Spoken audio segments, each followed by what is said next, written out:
Ay, nasa linya na natin si Attorney Brian Kitosaka, Executive Director ng Independent Commission for Infrastructure, ICI. Attorney, magandang umaga. Si Joel Magandang umaga Sueng. po. Good morning, Joel. Good morning, Weng.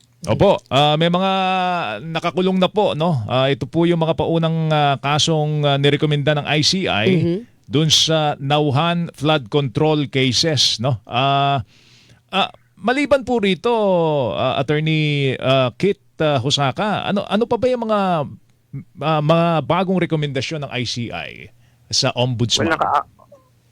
Medyo naka-submit na po kami ng referral na 4 po. No? In fact, yung mga yun involves sa ghost projects rin po. At the same time, yung possible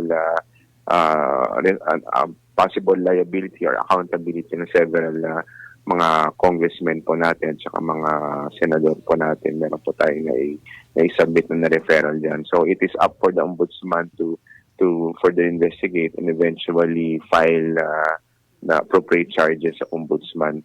But in the meantime po, nakatutok po kami doon sa mga ghost projects, specifically doon sa top 15 contractors po na mention ng ating Pangulo. No? So yan pa yung concentration natin dahil we want to make sure that yung case build-up po natin ay tuloy-tuloy dito sa ICI para po darating pong panahon baka po hindi na po natin mabilang kung ilan pong mga referral na maibibigay natin sa ombudsman.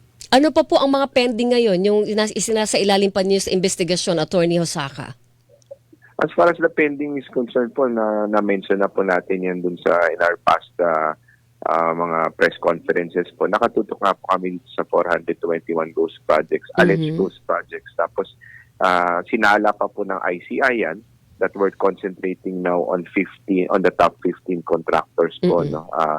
Diyan po tayo nakatutok. Kaya po kahapon nag-submit po ng mga dokumento at mga ebidensya at mga kontrata ang CIDG, PNP dahil may tie-up po tayo dyan. Na sila rin po kasi part po yan na investigation nila and that is one of the roles of former PNP Chief General Azul in tandem with the PNP and CIDG po. No? So yan po yung aming partnership with them.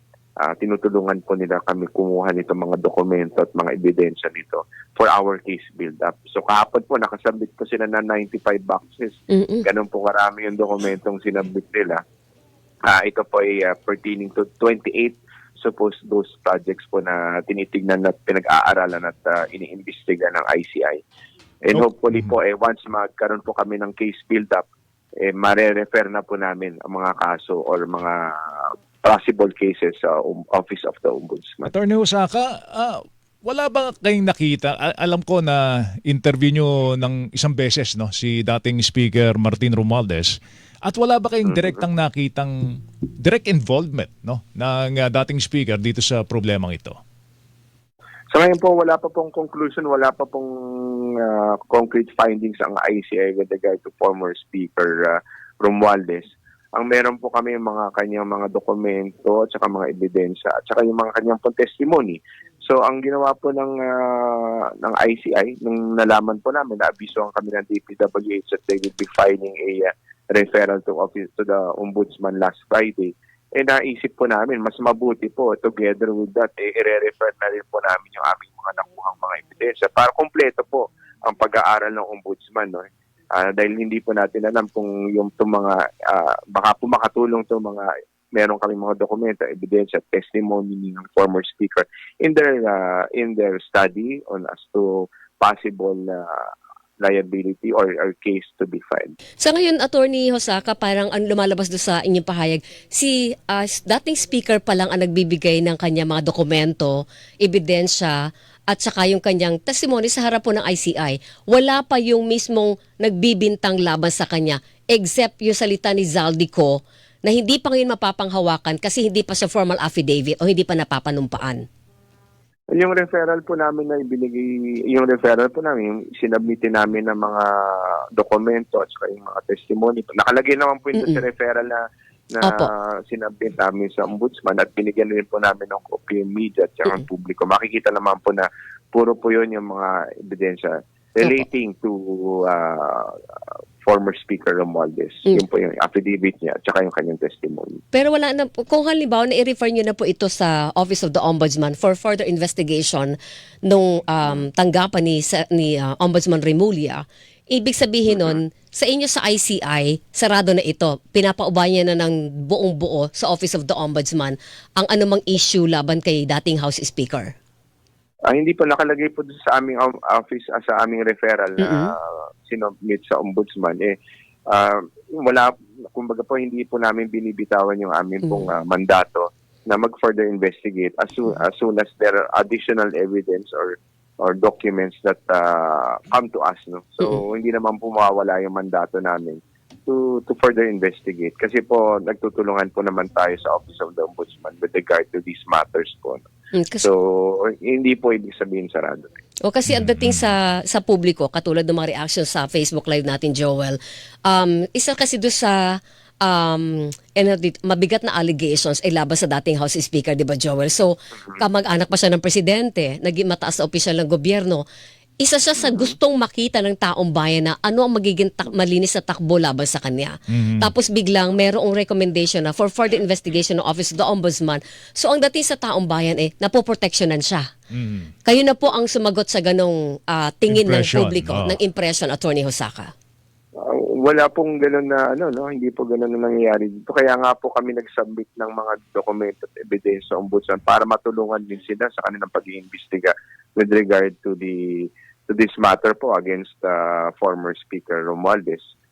Hindi po totoo yun kasi po nakalagay rin po doon sa aming referral na tutuloy pa rin naman po ang aming pong pagkakalat ng mga ebidensya with regard to anybody po who might be involved dito po sa mga anomalous flood control projects.